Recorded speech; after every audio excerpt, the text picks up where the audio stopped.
Hello, everybody. It's Mike here. Early video. I guess I'm inspired in the mornings. I don't know. Again, waiting for my next stop to open up. But I just kind of something was on my mind this morning. I kind of wanted to share with it because me and someone were talking about this situation yesterday and the day before.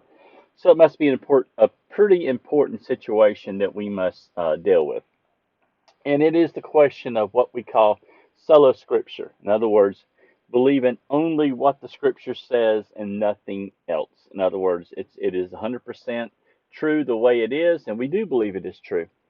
But there's nothing can be added or taken away from it, and there's your issue right there. If you see it in the form of Christianity or Karaite Judaism and things like that, because to understand the scripture you need more than just the Peshat, more than the 26 books of the Tanakh, and you really don't get a full picture if you just have that. I'm not saying you can't do good and you can't do good works and change and everything, but you really do not get a full picture of what the Creator is trying to tell us.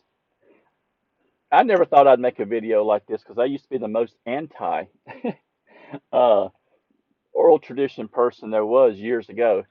But I'm just going to say it. Without the traditions of the sages, without the writings of the prophets, without the understanding of the Midrash, the Mishnah, and the Talmud, without all of these things, we really don't get a clear picture of what the Scripture is trying to tell us. And what brings us up is we were talking about a good friend of mine who's passed away now, and this talk is to elevate his soul, Joseph Israel. That's exactly what I want to do right now. Is I want to dedicate to him, and as we elevate his soul, as we talk about this, uh, I was talking to someone, and he said, Joseph had talked to him and said, "Hey, I just got through reading the book of Jeremiah," and the person I was talking to was like, "That's great, but you don't understand the oral Torah, the oral traditions of this book." And that hit me like a lead balloon because I thought about the same thing. There's so many times we read scripture, we read Genesis, and we read these things, and we miss half of what we're reading. I mean, I'm gonna be honest with you. Until David Ben Shul, about 2 years ago now, maybe three, started teaching me the Abrahamic walk. That's what it was back then. I didn't even understand Genesis chapter 2 and 3. I understood it as historical and traditional, creating a man and bringing him to life, but I never understood the in depthness of the stories that we're learning there.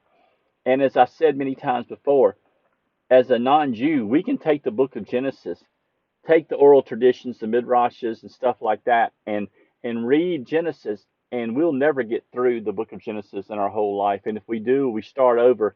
We're going to learn more and more things because when you start reading what the Rebbe had to say about, uh, the trials of Abraham, which is what I'm learning right now, and you start reading about, everything that's included within this Torah, your picture, your concepts completely change. And a great Noahide up in New Jersey, maybe New York. Yeah, I think it's New York. Ron told me 2 weeks ago. He says what you got to do is he said if you really want to understand Jewish thinking compared to Christian thinking, go to Chabad.org and listen to Freeman speak on the book of the Tanya. And he says, once you listen to that, he says, yeah, you can read the Tanya and you'll get something. He says, but when you listen to him speak on this subject, you start listening to the way Jews perceive the scriptures and the Creator and the way Christians. And that's the problem is we still, even as Noahides, are stuck in the trap of Christian teaching, Christian understanding sometimes. So really, I am so thankful for the oral traditions. I'm so thankful for the Torahnology. I'm so thankful for all of these books that we have out there to give us understanding. And as a non-Jew, I don't really know how far you want to go in this situation. I'm not really sure if you want to go far into some of the sages within Judaism, but there's enough in there for the non-Jew to keep you busy for the rest of your life. So have a great day, and I just think about what I'm saying and accept the works that's been given to us and change this world. Have a great day. Thank you.